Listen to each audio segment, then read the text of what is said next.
What's going on, everybody? My name is Aiden and welcome back to another video. Ladies and gentlemen, today we've got a Chicago Bulls and Detroit Pistons injury update where we discuss the recent injury concerns of the Bulls and the massively long injury list for the Pistons as well. Now, I also want to give a quick update in terms of the play-in tournament stuff. As we saw just earlier today, the Atlanta Hawks did lose to the Charlotte Hornets in their second night of a back-to-back by 1 point. So a massive game that the Atlanta Hawks have dropped. If the Bulls can beat the Detroit Pistons, it's pretty much secure from there.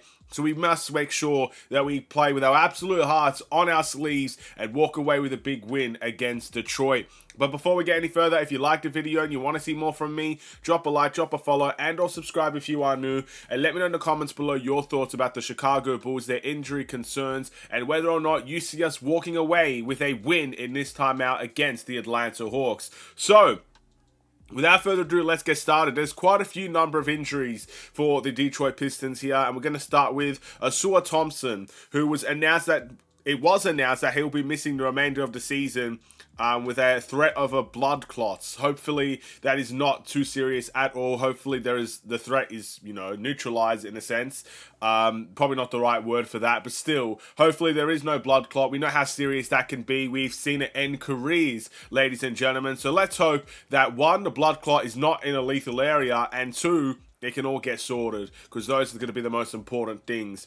Next, we've got Isaiah Stewart, who is ruled out for the rest of the season as well. It doesn't necessarily say why, but it just says that he's ruled out for the rest of the season. So that's obviously a big thing for the Detroit Pistons. Again, they like to play that bigger lineup. They like to take advantage of mismatches. Him being out is probably going to really affect that as well. We've got Stanley Umude, I don't know how to pronounce his name, I'm sorry, but he'll also be missing the rest of the season with a hairline fracture in his right ankle. That sucks to see, and hopefully he can get better soon. You got Quentin Grimes, he's going to be out for the rest of the season as well, according to Shams, with a knee injury.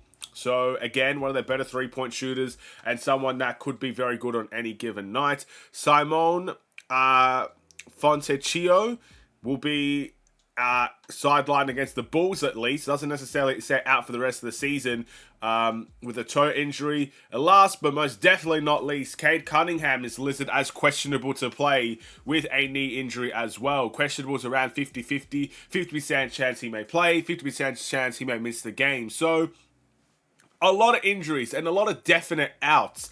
And I personally think Cade Cunningham will probably not play this game against the Bulls just because you're at the point now where the Pistons don't have much to play for, and you're probably thinking more about the security of the player rather than him risking serious injury in a meaningless game for them. But still, Cade Cunningham is a competitor, and competitors want to play regardless of what's on the line. So that's something to keep in mind as well. It should be an interesting sight to see if we do see Cade Cunningham play. Obviously, the Pistons' best player, a big threat, makes everything go for the Pistons, playmaking-wise and scoring-wise. He's a big deal, and he will be, again, a big outs, and that will definitely tip the scales in the Bulls' favor if it isn't there already. For the Bulls side of things, well, look, we know the big trio, four, players you could say. We know Pat's out, we know Levine's out, we know Lonzo's out, we know Julian Phillips is out.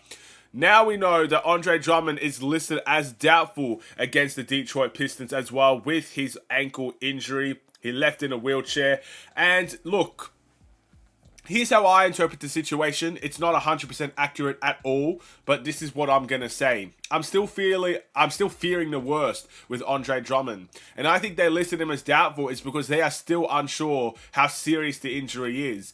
If you see someone listed as questionable, you can kind of get the idea that it might not be that bad. If you see someone listed as probable, you know for a fact that it's not as bad as we probably first anticipated. Listed as doubtful, in my opinion, is an unknown territory. We don't know how big the Andre Drummond injury is. Therefore, list him as doubtful because it's the least likeliest of chances he will play, rather than listing him out completely because they don't have the diagnosis yet. That's what I think we're seeing with Andre Drummond, and that's why I still feel for the worst. So I don't think he's going to play. 75% chance likelihood he will not play. I think you may as well scratch that to 100. I don't think we're going to risk him even if he was healthy. But regardless of the fact, I don't think he's healthy. I really do think he's going to miss the rest of the season.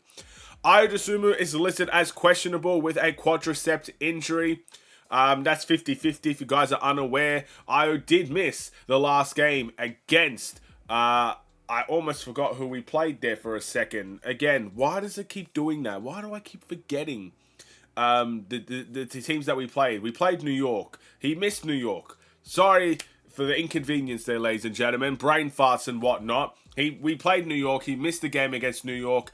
And again, this is a big game coming up. Maybe you play him this game and you rest him for the next two. I could really consider the Bulls resting, I guess, a lot of players if we know for a fact we're going to get that 9 seed, and I think it's all for the best. I think it's better that we actually have a healthy team rather than a broken team coming into the playing tournament. So yeah, maybe Ayo does come back in this game, and maybe if we do secure that 9 seed, we could eventually let him sit. We'll have to wait and see. Alex Caruso is listed as probable to play against the Detroit Pistons. That is 75% chance likelihood he will play. He did play in that last game against the Knicks, and all he needs is an extra 20 minutes, ladies and gentlemen. If he could just get another 20 minutes in his game, in his season, essentially, in that one game, he will be eligible for the All-NBA defensive team, and he will probably get an award in that regard as well. So big things on the line, ladies and gentlemen. But overall, I'm still very, very, very optimistic. I think that's the word. Am I absolutely certain the Bulls are going to win? No. We've lost to Detroit twice in the season. We know that they do play well against us. Even in the games we've beaten them, I don't think they've been very convincing.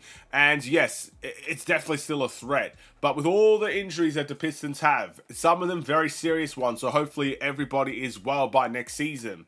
And the injuries that we do have as well, I would like to think the Bulls are still favourites to win. And I think the Bulls should know what type of situation they are in and how golden of an opportunity it is to see Atlanta lose to the Charlotte Hornets. That's a massive, massive deal for the Bulls. Time to take advantage. Let's not give Atlanta another chance to come back. You win this game, you basically put it out of reach. I don't necessarily know if it's mathematically like that, but it's getting pretty close to mathematically like that. So we got to win this game. It's an absolute must. There's no other option. What do you think? Thank you for watching. Drop a like and a follow, and or subscribe if you are new. I will see you in the next one. Stay safe, stay healthy, and stay tuned for more. Take care, and peace.